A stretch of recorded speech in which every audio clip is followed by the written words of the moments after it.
हिंदी प्रज्ञा में आपका स्वागत है।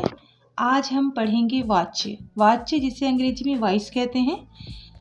आखिर एक प्रश्न उठता है कि वाच्य क्या है।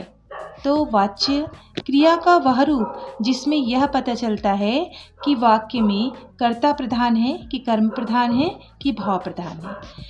यदि कर्ता प्रधान होता है तो कौन सा वाच्य होता है, कर्म प्रधान होता है तो वह कौन सा वाच्य होता है, और जिसमें भाव की प्रधानता होती है वह कौन सा वाच्य होता है।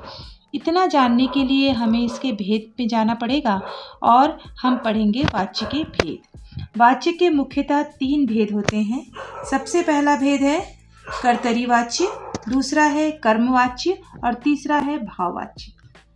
अब प्रश्न उठता है कर्तरी वाच्य क्या है। तो जिस वाक्य में कर्ता की प्रधानता होती है, जिस वाक्य में यदि कर्ता प्रधान होता है और कर्ता के अनुसार ही लिंग, वचन और पुरुष में परिवर्तन होता है तो वह कर्तरी वाच्य कहलाता है। जैसे उदाहरण देखें, राम खाना खाता है, तो राम यहाँ पे कर्ता है और खाना यहाँ पे आपका खाना के अनुसार क्रिया परिवर्तन नहीं होता। राम के अनुसार अर्थात कर्ता के अनुसार क्रिया में परिवर्तन होता है। जैसे राम खाना खाता है, तो खाता है राम के अनुसार परिवर्तन हुआ है, इसलिए यहाँ पे कर्तरी वाच्य होना चाहिए। लड़की गाती है, लड़की गाती है, लड़की यहाँ पे देखिए स्त्रीलिंग है, तो जो कर्म होगा वह कैसा होगा, स्त्रीलिंग होगा। तो लड़की गाती है, यहाँ पे गाता है नहीं हुआ, गाती है। तो यहाँ पर भी हम देखेंगे कि कर्ता के अनुसार ही परिवर्तन हुआ है, लड़की गाती है। अब हम पढ़ेंगे कर्मवाच्य। तो कर्मवाच्य किसे कहते हैं, इसे पैसिव वॉइस भी कहा जाता है।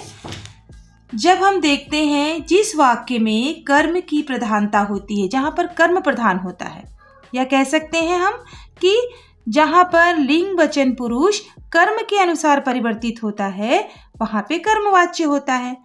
इसकी मुख्य पहचान हम आपको बता दें, इसमें के द्वारा और से लगाया जाता है। जैसे खाना राम के द्वारा खाया गया, यहाँ पे पहले में हमने कर्तरी वाच्य में ही पढ़ा था कि राम खाना खाता है। अब यहाँ पे के द्वारा लगा है, तो खाना राम के द्वारा खाया गया। तो हम देखेंगे यहाँ पर जो क्रिया है वो खाना के अनुसार अर्थात कर्म के अनुसार परिवर्तित हुई है। यह है आपका कर्मवाच्य। अब हम कह सकते हैं कि जैसे एक उदाहरण ले लें कि यहाँ पर हम देखिए, यहाँ पर एक उदाहरण ले लेते हैं कर्मवाच्य का कि रमा से पत्र लिखा जाता है। तो रमा से पत्र लिखा जाता है, तो रमा जो है वो कर्ता है और पत्र जो है वो कर्म है। तो यहाँ पे कर्मवाच्य है तो पत्र के अनुसार परिवर्तन हुआ, लिखा जाता है, यहाँ पर क्रिया में परिवर्तन हो गया। भोजन मोहन द्वारा किया गया है, तो भोजन यहाँ पे क्या है, कर्म है, और मोहन यहाँ पे क्या है, कर्ता है।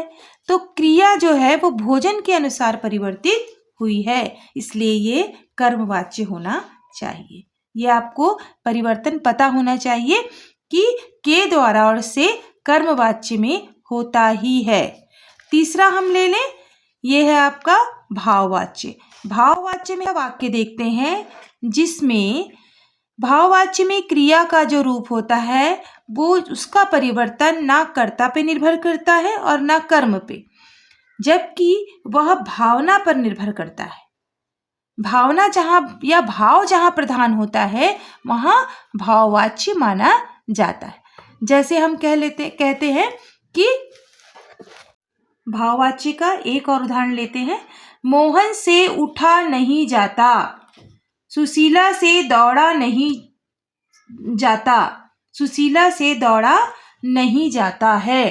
तो यहाँ पर हम देखते हैं ना तो सुशीला पर जोर दिया जा रहा है और ना ही दौड़ने पर। जोर दिया जा रहा है नहीं जाता इच्छा पर कि दौड़ा नहीं जाता, अर्थात भाव प्रधान है।